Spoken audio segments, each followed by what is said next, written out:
kami berdoa, kami lagi ngobrol di City Walk di Jakarta, malaikat tinggi-tinggi 20 meter mengelilingin kami. Roh Kudus turun, kami sampai mau jatuh. Jangan lo bilang itu roh setan. Lo harus belajar. Nah, kalau kamu pun ingin membantah, bantah dengan nubuatan. Nubuatanmu apa? Siapa yang udah pernah nubuatin kau? Ada nggak pendeta yang nubuatin kau? Gue anak Batak kau kan begini. Ada nggak? Kalau saya banyak, 100 orang nubuatin saya. Ya Hadi, ya Bashir, ya Tabibi, Nabiullah khairul khalqi, khairul khalqi jami'an, lahu a'la manasibi wal marati, salatullahi subhanallah. Bismillahirrahmanirrahim. Assalamualaikum warahmatullahi wabarakatuh. Kaum muslimin yang dirahmati Allah, semoga Allah senantiasa curahkan segala rahmat, segala nikmat yang berkepanjangan dan tiada kampung ujung dari dunia hingga akhirat, insyaallah. Dan Allah pun kumpulkan kita para kaum muslimin di bawah naungan Rasulullah serta para nabi, serta para orang-orang yang Allah kasih, Allah sayang, Allah cinta, insyaallah, di bawah naungan Rasulullah kelak di mana ada naungan selain daripada naungannya, insyaallah. Amin amin Allahumma amin. Kaum muslimin, pada kesempatan malam hari ini saya akan kembali mengunggah sebuah video, di mana video ini mengisahkan tentang bagaimana perdebatan ya, si anak kata nih ya, si anak apa nih, anak bebek ya. Jujur saja saya betul-betul geram dengan siapa nama anak Batak ini ya. Saya sangka kala itu memakai masker, terus tuh saya sangka orangnya cemana lah gitu ya, ganteng atau cemana. Ternyata aduh jerangus ya. Dan asli mirip bemo gitu ya, kalau saya kata dia tuh mirip bemo ya. Jadi sesuai antara mulut dengan muka itu sama ya, sama buruknya gitu ya. Ketika berdebat itu tidak tidak menyampaikan dalil-dalil yang dimana dalil-dalil itu dapat dibacakan, melainkan hanya menebarkan fitnah, menebarkan subhat ya, yang katanya baginda Nabi Muhammad itu bono begini ya, dengan segala fitnahannya. Nah, saya sangka dengan wajahnya yang di masker itu saya sangka tampan gitu ya, ternyata mirip bemo kaum muslimin. Oke, demikian kaum muslimin videonya. Oke, gini ya, untuk membantah Nabi itu adalah kita mengecek dari nubuatannya, apakah nubuatannya itu terjadi. Begitu caranya. Kau bilang Nabi menikahi anak umur 7 tahun, emang saya pernah nikahin anak umur 7 tahun? Nggak begitu cara melihat Nabi itu, Nabi palsu apa tidak. Ya, tahun 2000, sekitar 5 tahun yang lalu, Tuhan mengatakan kepada saya di dalam satu mimpi, saya berdoa, saya bermimpi, saya menangis, Tuhan saya punya dana untuk memberitakan Injil. Lalu Tuhan menjawab saya dengan Hagai 2 ayat 8. Dia mengatakan, aku akan menggoncangkan bangsa-bangsa sehingga kekayaan bangsa-bangsa itu turun ke dalam rumah Tuhan, dan kepunyaan pula emas, kepunyaan pula perak. Dan di dalam mimpi itu saya mengatakan, Tuhan, bahwa Engkau sudah menggoncangkan bangsa-bangsa.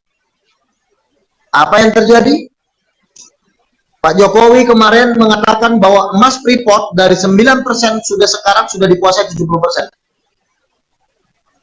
Saya pernah bermimpi lagi. Dalam mimpi saya bermimpi saya itu ingin bangun sekolah teologi, tapi banyak sekali yang mengejek saya. Tetapi Tuhan ngomong sama saya, waktu di dalam mimpi itu saya ngomong gini, kekayaan emas Papua akan dipakai untuk mendanai pembangunan bangsa-bangsa, dan saya akan masuk jadi salah satu orang terkaya di dunia. Lalu saya menari-nari dengan banyak orang, bersorak-sorai orang-orang benar yang dalam Tuhan. Saya penuh Roh Kudus di dalam mimpi itu. Lalu ada seorang pendosa tadi dari Bandung. Dia mengatakan, dia bernubuat, Luga itu tahun ini dia akan melakukan penginjilan pribadi, dan dari situlah orang akan tahu siapa dia. Dan dia akan didukung oleh salah satu gereja terbesar di dunia, dan dana yang ke organisasinya dia itu bukan miliaran lagi. Lalu saya bermimpi, saya berdoa dengan teman saya Rali, 7 malaikat datang. Lalu malaikat itu mengatakan bahwa kami adalah pemegang kunci kekayaan surga. Ya, Berkali-kali Tuhan memberikan mimpi kepada saya. Tuhan juga ngomong kepada saya, namamu akan menjadi besar seperti nama-nama besar orang di bumi. Itu 20 tahun yang lalu.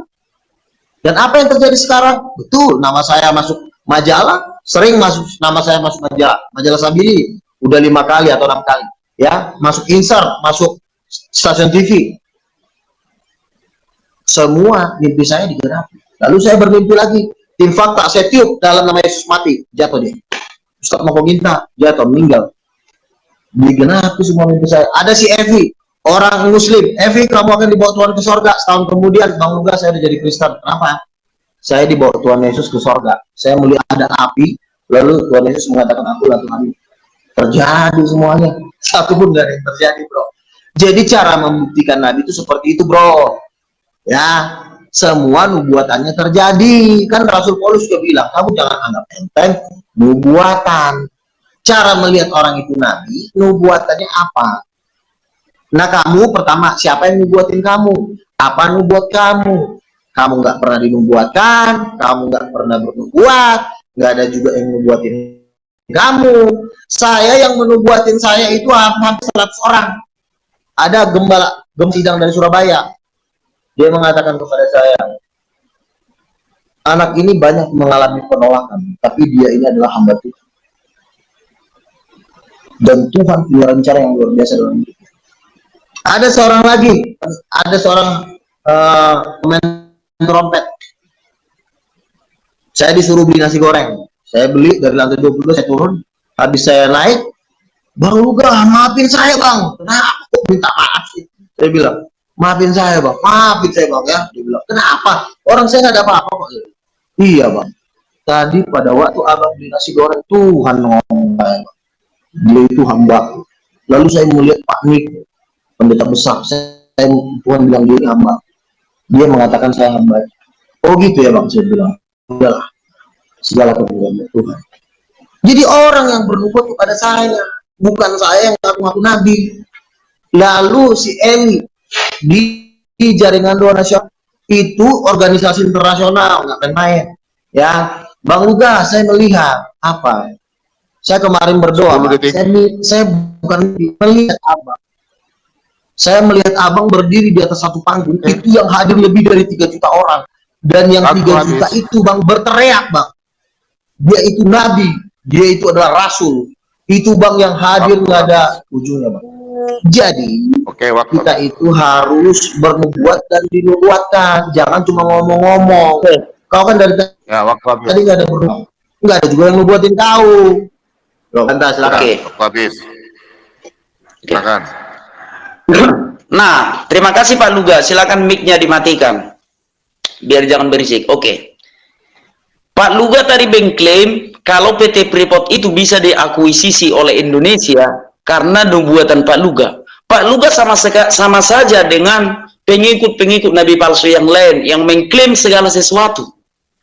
Apa yang terjadi? Diklaim dia yang membuat itu berhasil. Aku tidak heran lagi. Bahkan Opung Kusisingamangaraja juga diklaim masuk Islam. Kalau hanya untuk mengklaim aja, untuk apa? Untuk apa kalau cuma mengklaim aja? Nubuatkan sesuatu hari ini dan itu terjadi, itulah baru jempol. Bukan setelah terjadi Pak Luga mengaku-ngaku kalau itu adalah nubuatan Pak Luga. Itu sama saja omong kosong. Terkecuali Pak Luga atau Nabi Luga Tambunan bernubuat saat ini tentang aku atau tentang apa saja, dan itu terjadi, barulah orang akan mengakui bahwa Pak Luga itu memang dipenuhi Roh Kudus, bukan mengklaim segala sesuatu. Pak Jokowi lah yang kerja keras, maka PT Freeport itu bisa diambil alih Indonesia 51% plus 1% lagi 52%. Jangan Pak Luga mengklaim keberhasilan orang. Kalau soal mengklaim, Kapitan Patimura juga diklaim orang Islam. Thomas Matulesi yang kita kenal dengan Kapitan Patimura, pahlawan nasional, diklaim masuk Islam. Padahal tidak pernah dia masuk Islam. Untuk apa kalau hanya mengklaim? Itu omong kosong. Berikutnya, orang yang pernah ke bulan, Neil Armstrong, Michael Collins, dan satu orang temannya yang mengendarai pesawat Apollo 11, juga diklaim masuk Islam. Kalau hanya untuk mengklaim buat apa? Bukankah itu omong kosong? Bernubuatlah saat ini. Kalau nubuatan Pak Luga terjadi, barulah orang-orang akan percaya kalau Roh Kudus itu ada di dalam Luga Tambunan. Nah, berikutnya Pak Luga tadi mengatakan lewat mimpi. Kalau lewat mimpi, aku percaya bahwa orang-orang akan bernubuat mendapat penglihatan tentang segala sesuatu itu lewat mimpi. Kenapa aku tadi membantah Pak Luga Tambunan? Karena Pak Luga Tambunan tadi mengaku bertemu dengan Tuhan Yesus. Itulah yang kubantah. Kalau lewat mimpi, memang Alkitab mencatat bahwa firman Tuhan itu akan dinyatakan kepada teruna-teruna lewat penglihatan dan mimpi-mimpi. Nah, kalau itu bisa aku percaya sedikit kalau lewat mimpi. Nah, berikutnya, sudah aku bilang tadi, adat istiadat nenek moyangku tidak ada lagi yang bertentangan dengan firman Tuhan saat ini. Tidak ada. Silakan Pak Luga sebutkan satu saja adat istiadat yang kami lakukan yang bertentangan dengan Alkitab. Dalam Markus 7 memang dikatakan, sungguh pintar kamu mengesampingkan perintah Allah hanya karena berpegang kepada ajaran nenek moyangmu. Diperkuat di dalam Yesaya 29 ayat 13, Yesaya berkata, bangsa ini memuliakan aku dengan mulutnya, tetapi hatinya jauh daripadaku. Perintah manusia yang mereka kerjakan. Nah, ayat itu tidak salah. Artinya, jangan kita kesampingkan perintah Allah hanya karena adat istiadat. Itu tidak bisa, Pak Luga. Jangan kita utamakan adat. Tetapi, marilah kita melakukan adat istiadat tanpa harus mengganggu ritual atau penyembahan kita terhadap Tuhan Yesus Kristus. Contoh, pada hari Minggu, kami tidak melakukan adat istiadat kami. Karena hari Minggu kami ke gereja. Kalaupun ada yang melakukan adat istiadatnya pada hari Minggu, itu pulang gereja. Kami lebih mengutamakan penyembahan kami kepada Tuhan Yesus Kristus. Tidak ada yang lain, Pak Luga. Kami mengutamakan penyembahan kami kepada Tuhan Yesus Kristus. Kami bertepuk tangan menyembah Tuhan Yesus Kristus. Kami melonjak kegirangan menyembah Tuhan Yesus Kristus. Tidak ada masalah dengan iman kami. Tetapi adat istiadat adalah kenangan terhadap nenek moyang. Apalagi kami orang Batak. Nenek moyangku itu banyak yang dibunuh karena tidak mau mengikut Islam. Banyak nenek moyangku yang dibunuh. Ketika nenek moyangku itu menolak Islam, mereka itu dibunuh. Jadi aku perlu mengenang nenek moyangku. Tuan Kurau, Indonesia mencatat perang Padri. Sejarah Indonesia mencatat perang Padri. Kalau nenek moyangku itu banyak yang menjadi martir karena tidak mau masuk Islam. Selama 23 tahun, nenek moyangku itu hanya bersembunyi di hutan. Bersembunyi di tepian Danau Toba. Mereka itu dibunuh karena tidak mau masuk Islam. Di bawah kepemimpinan Tuan Kurau. Untuk itulah kami memakai ornamen kami ini. Untuk mengenang nenek moyang kami. Untuk mengenang segala sesuatu yang diajarkan nenek moyang kami. Tanpa mengganggu keimanan kami. Contoh, sedikit lagi. Kalau nenek moyang kami pada zaman dulu melakukan ritual penyembahan arwah, tetapi setelah kami mengenal keselamatan yang daripada Tuhan Yesus Kristus, kami tidak melakukannya lagi, Pak. Tidak ada lagi orang Batak yang melakukan itu. Berikutnya, nenek moyang kami kalau masuk rumah harus memakai kaki kanan. Tetapi setelah kami mengenal Kristus, kami tidak melakukan itu lagi. Baik kaki kiri maupun kaki kanan, baguslah masuk ke dalam rumah. Tidak ada lagi, Pak, adat istiadat Batak yang bertentangan dengan Alkitab. Nah, berikutnya sedikit lagi. Oke, terima kasih. Silakan. Ya, waktu habis. Silakan, Luga Tambunan. Baik, Luga. Oke, saya ingin mengkat sedikit ya omongan kau bilang Pak Jokowi lah yang memenangkan. Jokowi lalu ditopang lagi dengan orang-orang Batak. Jangan kau remehkan hamba-hamba Tuhan yang mempertaruhkan nyawanya di garis depan. Jadi kalau Jokowi memenangkan Freeport, itu saham para penginjil ada di situ. Jangan kau sembarang ngomong Jokowi. Siapa di balik Jokowi yang bertempur di dalam dunia debat yang bertaruh nyawa? Politik itu belum tentu bertaruh nyawa, tapi kalau penginjil itu udah pasti bertaruh nyawa. Tuhan mengatakan kepada saya, karena saya tidak punya dana penginjilan, aku akan menggoncangkan bangsa-bangsa sehingga emas dan perak turun ke dalam rumah Tuhan. Tuhan ngomong kayak gitu pertama sekali kepada saya. Itu waktu Jokowi pas mau naik apa pas belum itu. Tapi sebelumnya juga Tuhan sudah ngomong, kekayaan emas Papua akan dipakai untuk memberitakan Injil kepada bangsa-bangsa, dan Luga akan masuk dalam salah satu orang terkaya di dunia. Tuhan ngomong ke saya, yang punya emas itu Tuhan, bukan Jokowi.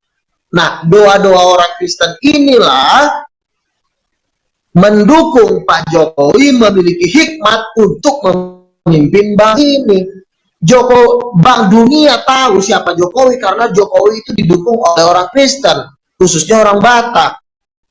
Ya, itu yang membuat bangsa juga salut sama Jokowi karena Jokowi bela orang Kristen dan orang Kristen bela Jokowi. Walaupun juga ada orang beragama lain juga yang bela Jokowi, tetapi yang berjuang di depan siapa? Kau juga harus tahu itu. Jangan kau bilang itu kerjanya Pak Jokowi. Siapa yang dibalik itu semua bekerja? Nah, terus yang kedua, saya bernubuat, kau akan dibawa ke surga setahun kemudian. Bang, saya masuk Kristen, bang. Apa? Saya dibawa ke surga. Terjadi. Tidak ada yang tidak pernah terjadi nubuatan saya. Terjadi semua. Hanya kok ada yang nggak terjadi. Kami berdoa, kami lagi ngobrol di City Walk di Jakarta. Malaikat tinggi-tinggi 20 meter mengelilingin kami. Roh Kudus turun, kami sampai mau jatuh. Jangan lo bilang itu roh setan. Lo harus belajar. Nah, kalau kamu pun ingin membantah, bantah dengan nubuatanmu apa? Siapa yang udah pernah nubuatin kau? Ada nggak pendeta yang nubuatin kau? Gue anak Batak kau kan begini. Ada nggak? Kalau saya banyak, 100 orang nubuatin saya. Saya lagi duduk paling belakang, pendeta ngomong, itu tuh, yang baju biru tuh. Ya, kamu. Tuhan akan memakai kamu dan Tuhan akan memakai kau. Lebih dahsyat lagi. Bahkan ke bangsa-bangsa. Seperti itu nubuatan. Ya, kamu yang baju biru, ya, maju, berdiri. Tuhan bicara sama kamu bahwa kamu akan diberkati Tuhan dan Tuhan tahu apa yang kau alami. Itu nubuatan. Jadi kau juga harus bermain nubuat kalau menghadapi nabi. Ini kau, apaan sih? Debat apaan sih? Berdebat dengan nabi gitu. Oh gini bang, nubuatan saya gini bang. Kemarin saya dinubuatin, saya akan menjadi orang termiskin nomor 3. Nah, begitu ngomong. Itu nubuat. Nubuat lawan nubuat. 1 menit. Menurut saya, apaan sih?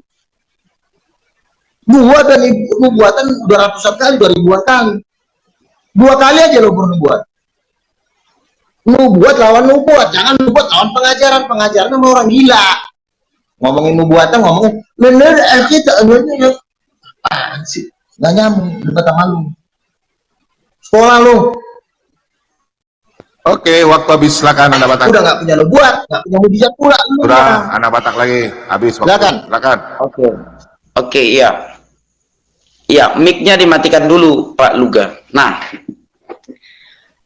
aku tidak ingin mencobai roh Tuhan.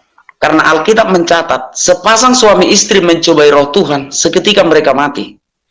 Tetapi kalau memang Pak Luga Tambunan adalah seorang nabi, silahkan Pak Luga Tambunan tunjukkan mujizat Pak Luga Tambunan sekarang agar sinyal Pak Luga tidak putus-putus. Itu saja. Bukan mujizat untuk menyembuhkan orang sakit, bukan mujizat untuk membelah bulan, bukan. Silakan tunjukkan mujizat Pak Luga sekarang agar sinyal Pak Luga Tambunan tidak putus-putus. Itu saja. Tetapi aku tidak mau mencobai roh Tuhan, tidak. Tetapi kalau memang Pak Luga memiliki mujizat yang bisa dites setiap saat, buktikan sinyal Pak Luga itu tidak putus-putus. Itu. Nah, berikutnya, Pak Luga yang terhormat, barangkali Pak Luga adalah salah satunya orang yang ada di belakang kesuksesan Indonesia mengambil alih Freeport. Ya, saya juga meminta maaf kalau saya terlalu lancang. Tetapi Pak Luga, sebagai hamba Tuhan, tidak boleh memegah-megahkan diri. Contoh ketika Rasul Paulus memberitakan Injil kepada jemaat di Filipi, ada seorang perempuan mengagung-agungkan Paulus dengan berkata, inilah dia, hamba Allah yang maha tinggi. Tetapi Paulus risih. sebagai seorang misionaris, kita harus rendah diri. Sebagai seorang hamba Tuhan, kita tidak boleh meninggikan diri kita, mengaku-ngaku kitalah yang terdepan di dalam satu kesuksesan. Tetapi terserah Pak Luga lah. Aku tidak mau menasihati Pak Luga sebenarnya ya, karena Pak Luga itu adalah seniorku. Aku melihat memang rekam jejak Pak Luga ini di YouTube. Pak Luga adalah senior yang tidak terbatas lagi. Debat Pak Luga itu masih yang terbanyak ditonton di seluruh muka bumi ini. Aku menghormati Pak Luga. Nah, berikutnya, aku menantang Pak Luga berdebat karena masalah adat istiadat. Kalau masalah tentang nubuatan atau mujizat Pak Luga itu, yaitu urusan Pak Luga. Kiranya Tuhan Yesus memberkati Pak Luga, menambahkan rezeki yang melimpah untuk Pak Luga. Demikian juga dengan kami yang menjadi misionaris-misionaris di lapangan, atau katakanlah seorang YouTuber di YouTube, pemberita firman Tuhan, mendapat kasih karunia Tuhan dan tidak dibenci oleh Pak Luga Tambunan. Terima kasih Pak Luga, mungkin itulah dulu perdebatan kita saat ini. Aku tidak mengatakan aku menang, aku juga tidak mengatakan Pak Luga kalah, tidak. Ya. Demikian tadi kaum muslimin ya, yang dimana anak Batak si muka bemo nih ya, debat sesama Kristen tapi Islam dibawa-bawa, dan bahkan memberikan pemaparan dengan celotehan-celotehan hayalannya ya, dengan dustanya, dengan fitnahnya, menghina-hina Nabi dan segala macamnya. Padahal ya, apa yang dia sampaikan ketika dipertanyakan dapat dari mana, mereka pun tidak dapat macam anak bebek ini, anak bemo ini tidak dapat menguraikan, tidak dapat menjelaskan. Namun ya itulah, tanpa ada rasa malu, tanpa ada rasa bersalah begitu ya, membuat fitnah-fitnahan tentang baginda Nabi Muhammad SAW. Itulah tabiat para kafir, yang dimana mereka itu dari dahulu ada hingga detik ini ya, hanya membawakan fitnah ya, sedangkan isi kitab mereka sendiri ya, kitab fitnah, apalagi ya yang mengimaninya, demikian pun yang mengimaninya sama gitu ya, padahal mereka sendiri tidak pernah membaca isi kitabnya gitu ya. Namun ya merasa dirinya itu pintar, merasa dirinya benar gitu ya, istilah yang dibahas nabi palsu lah. Yesus sendiri ya mati bukan karena disalib ya, menurut Bible itu ya. Kalau di dalam Islam jelas tidak ada tersalib ya, bahkan tidak mati. Namun menurut Bible Yesus itu mati bukan karena disalib ya, bukan karena dipaku, tapi mati karena diracun dengan asam ya, dengan anggur campur asam itu, minum oplosan kan begitu. Oke, demikian saja kaum muslimin yang dapat saya sampaikan. Saya Iri Budi. Wassalamualaikum warahmatullahi wabarakatuh. يا هدي يا بشير